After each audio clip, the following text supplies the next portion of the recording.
I was a little bit torn about doing this one today because normally when I speak the spoken word, it's a pretty general message, it relates to me.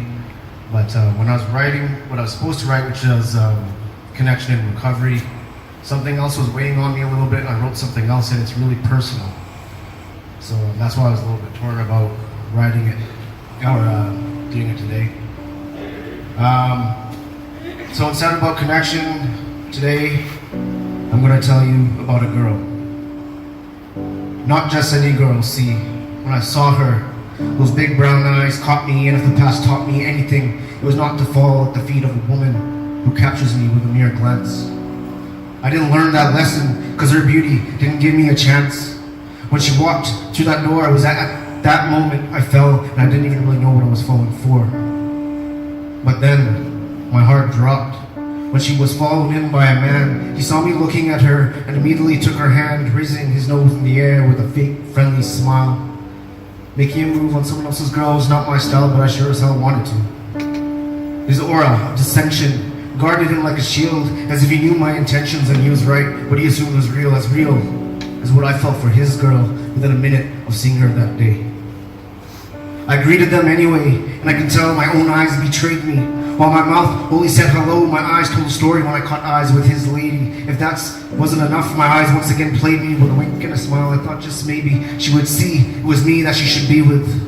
A selfish thought, I know. Selfish. Well, this thought process I couldn't control. It wasn't egotistically coming from my head, but in my heart and soul I believed it. And I wasn't just imagining it, I could see it. The future in a moment, it was torment trying to understand why. These false hallucinations were flashing in front of my eyes, infiltrating my vision. But I didn't think I had a smidgen of hope, at least not at that moment. I wasn't surprised when I ended up talking to her that night. We snuck away for a cigarette. The conversation was just so right and I didn't want it to end. You have to know, I never wanted it to end. Through those moments, though we couldn't be together, we were connected, and whether we acknowledged it or not, we both knew it. I know she knew it. When we went our separate ways that night, I thought that would be the last time I'd ever see her. Then a year passed and that all changed. One night, a friend and I arranged, so we were stamped into every club looking for girls, but not looking for love. At least that's not what my intention was. As we prowled the street hitting club after club, I did, in fact, find a girl.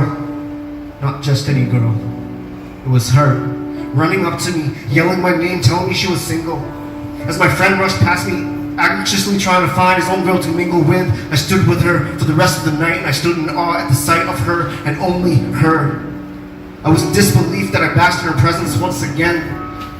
The next day, when I spoke to my friend, he told me, I saw it in her eyes, brother, I saw it. This is not just any girl. The second you saw her, I caught it. I questioned him. You caught what? He shook his head with a smirk and said, I never saw that look in your eyes before, my man. You love her. That hit me. I couldn't deny it. I had to ask myself, how is this possible? I couldn't understand why it made so much sense when I hardly even knew her. Fast forward, 11 years later, the present day. When it comes to us, we don't even talk about it. When I reached out some months back, I thought maybe she forgot about it. In reality, our avoidance to saying how we feel is avoiding the inevitable end and making our end real. The wheel is no longer in motion, it's rusted and at a standstill. There's no more emotion invested, fearing its destruction when it's tested so many times. When it was tested, it failed. A brakeless train being derailed, that's the wreck I was. Not because of a lack of love for her, but an abundance of hate that I had for myself, and that backdates long before she was even in the picture. Between my past and present, she was sandwiched. She couldn't hold us both up. She was collateral damage. I don't know how she even managed to last as long as she did. And she was standing right here, right now. I tell her, there are no more words. There are no more sorries. Look up at every starry night, and for every fight, there's a million stars saying us being together is right. But again, those are just words with some added spice, I know. She can't see it the way I can. Her sadness, her anger, turned to numbness, and the anchor that secured us in place snapped with every drunken lie I said to her face, and every rageful event that sent her over the edge. I never meant to hurt her in the way that I did. I couldn't get rid of the past that haunted me, but flashes of who I actually was sometimes surfaced. The demons that daunted me caught up with me and finally consumed me, and the thought of me standing up again felt impossible. It was not possible to explain and make her understand this. It was never her responsibility to have to understand this. I ran this over and over in my head. What could be said to make it all go away? I wish it was as easy as waving my arms in the air and saying, look at me now, love. I'm back and I'm here to stay. For better or for worse, forever and a day, the vows we made can finally fall back into place, and we can face growing old together, just like we planned. That's what we planned. It's so hard for her to remember. And I wish I could send her back to those moments that now are so clouded. She wouldn't have to ask, how did she fall in love with the person who let her down so many times? She can't find it in herself to look behind the ugliness that was bliss flipped on a dime. But if only she could, she would remember there was a purpose that night when we crossed paths once again. She would remember why she separated from her complaining friends, not knowing this was the beginning of a love story, ignorant to its tragic end. She would remember the haikus we used to send back and forth every hour of every day. She would remember every word we would say till 6 in the morning like teenagers on the phone would stay awake. She would remember Vegas, our first Valentine's Day, and the first trip that we made. I made it romantic over that lake with the message in the bottle. I planted there with a note in her name. She didn't know what to say, but she didn't have to say anything. The glow on her face said it all. She would remember when her mom stood up at the mic on her wedding night and told the crowd that there were no more doubts in her head, where her daughter stood in front of her and said, he's the one, Mom. There's no one else, Mom. He's the one I'll spend the rest of my life with.